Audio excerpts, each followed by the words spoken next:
Welcome to the Rise Up For You podcast, where thought leaders, entrepreneurs, and executives from around the world share their practical tips, strategies, and stories to help you unleash your potential and achieve your goals. Your journey of growth to become your best starts now.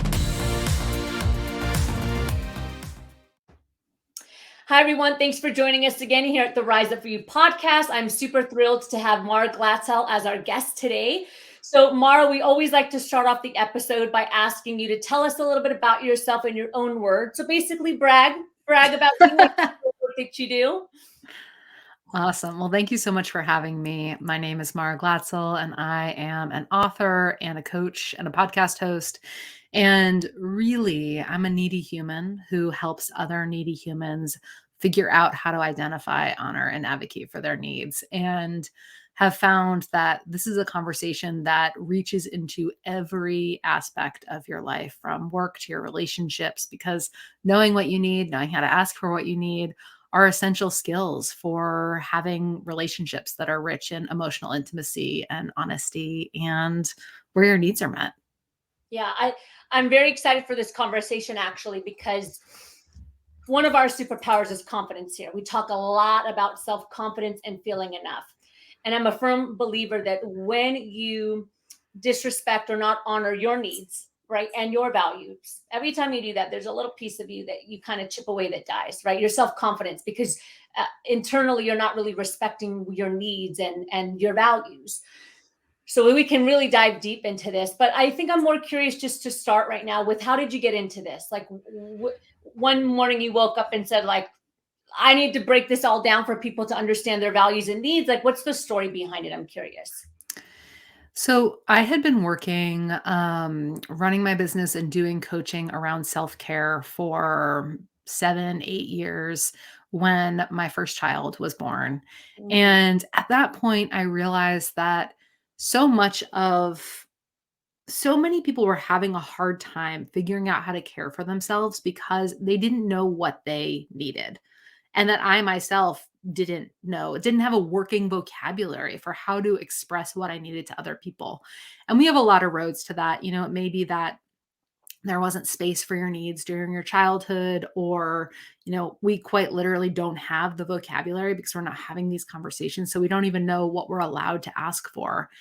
And through that transpersonal transition, my work transitioned as well, because I thought, this is sort of the thing. This is the reason why the self-care conversation feels so hollow, because we might be able to pick some things off of a listicle and try to help ourselves feel better. But that self-care is prescriptive and not responsive.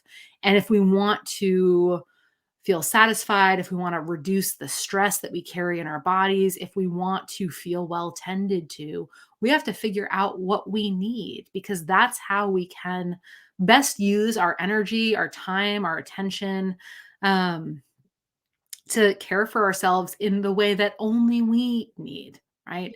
And in that gap that I was already experiencing with so many of my clients, I started to work specifically on needs and how to figure out how to get in touch with yourself, rebuild your relationship with yourself, rebuild your self-trust, and of course, rebuild your confidence. That's a huge piece of this.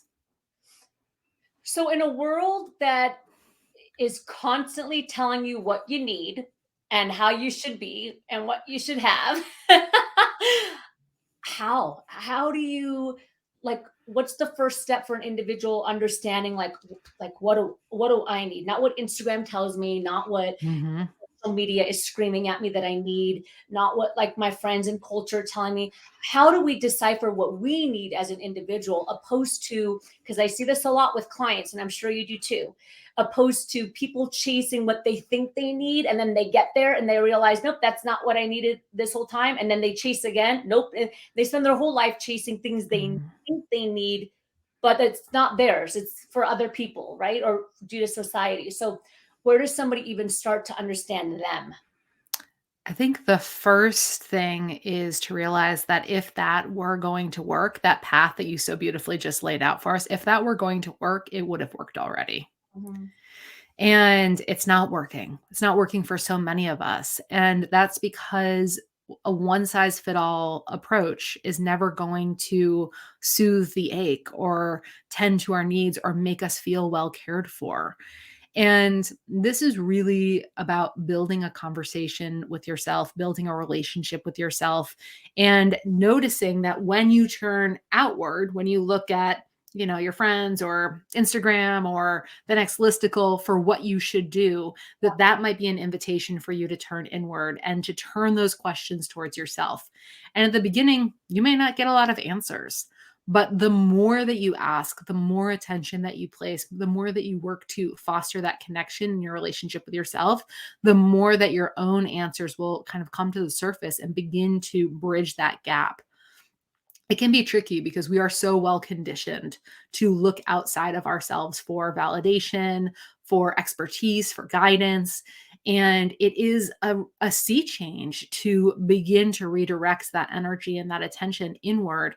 But the more that you do, the more that you realize that inspires confidence, that kind of day-to-day data collection of getting to know yourself, and not just when you have to make a big decision or not just when the stakes are high, but during regular everyday mundane choices and decisions that you're making, what to feed yourself, what to listen to on the radio when you're going to work. All of those small choices that you're making build up your confidence in knowing I know myself and I can make decisions that are in my best interest, even when it might diverge from the status quo, even when it might create a life that looks different than what other people expected for me.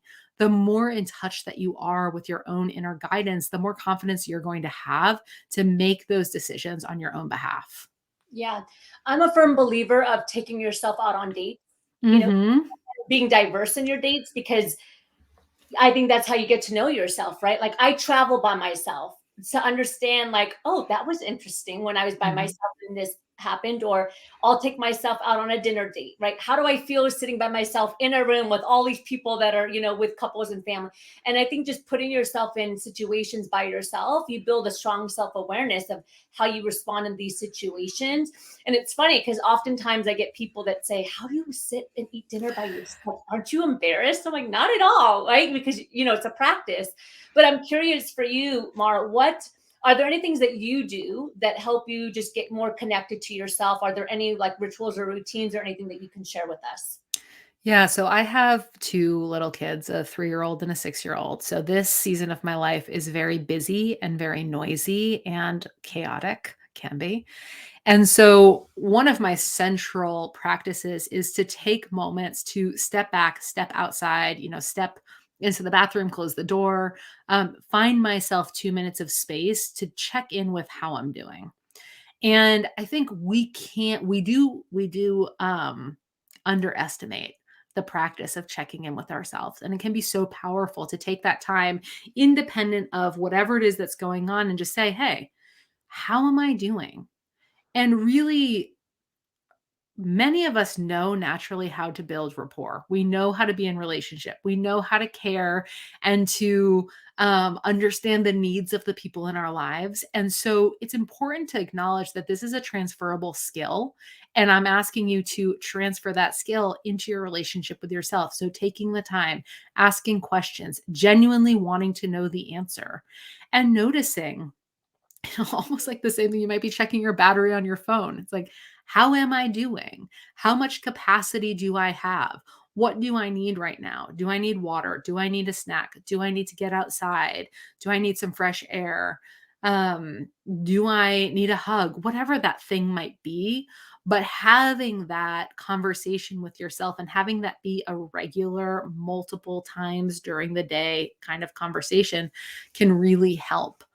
And being an entrepreneur, I braid this into my daily work practice because I'll check in with myself in the morning before I check in with my to-do list. And how I feel and what I'm available for informs what things I pull off my to-do list, what things I prioritize over the course of that day, and what I might pause or wait until tomorrow or delegate to somebody else. And then at the end of the day, it can be this nice way to transition from the workday to, the rest of your evening, to have that be another checkpoint where you think, okay, well, I just expend a lot of energy over the course of the day.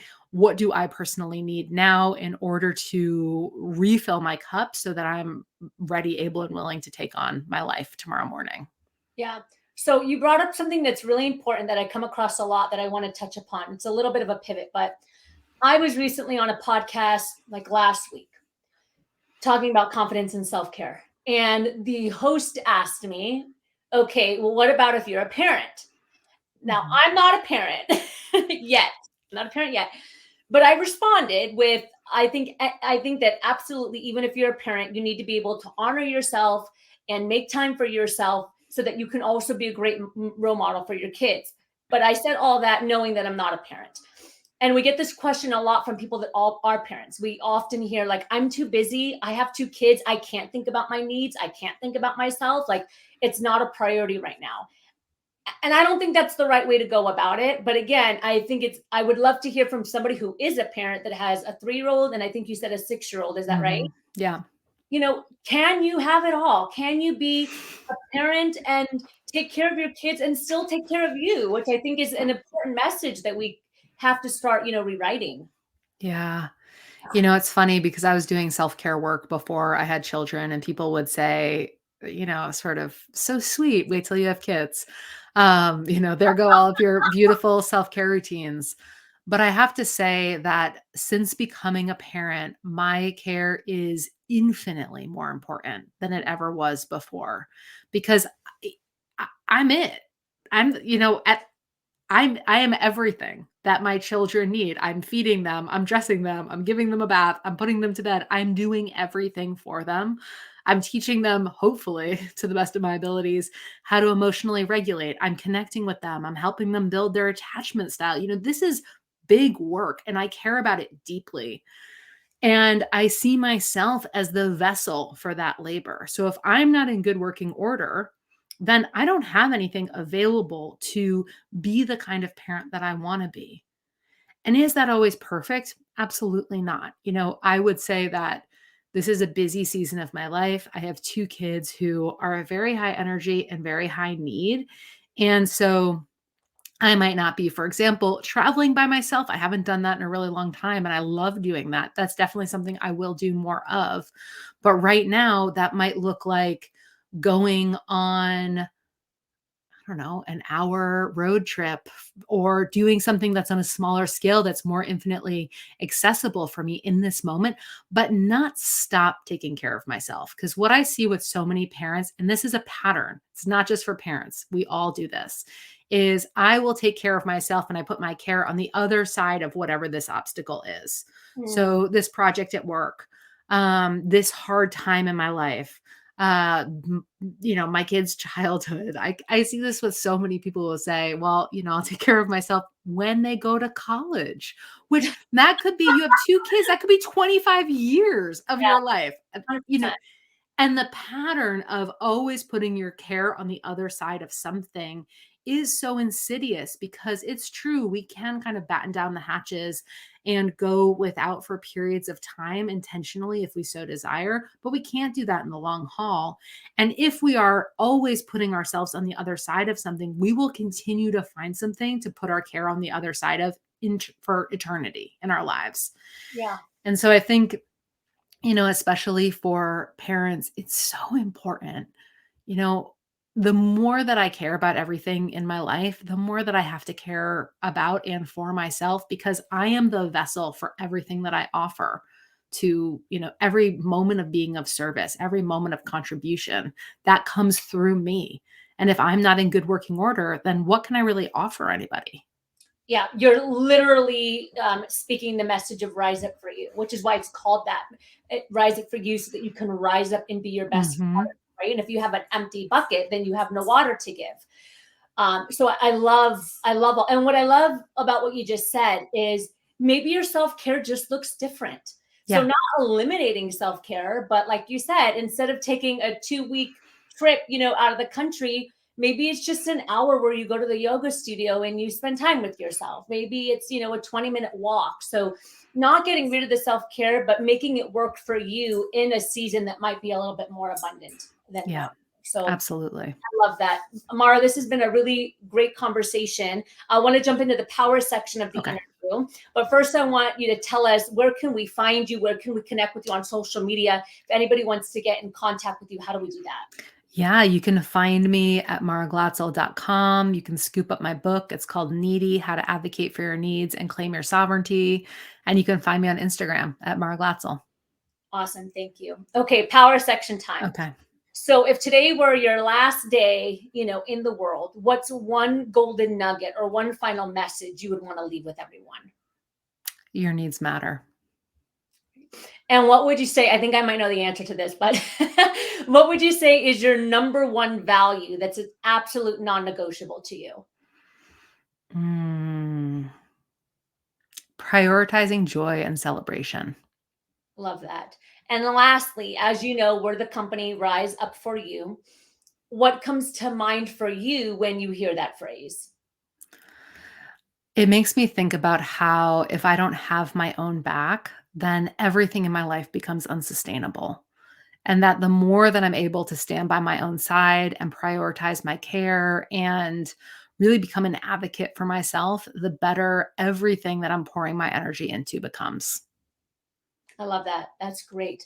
Mara, thank you so much for joining us. Thank you, everybody, for tuning in today. We'll see you at the next podcast. Thank you, Mara. Thank you.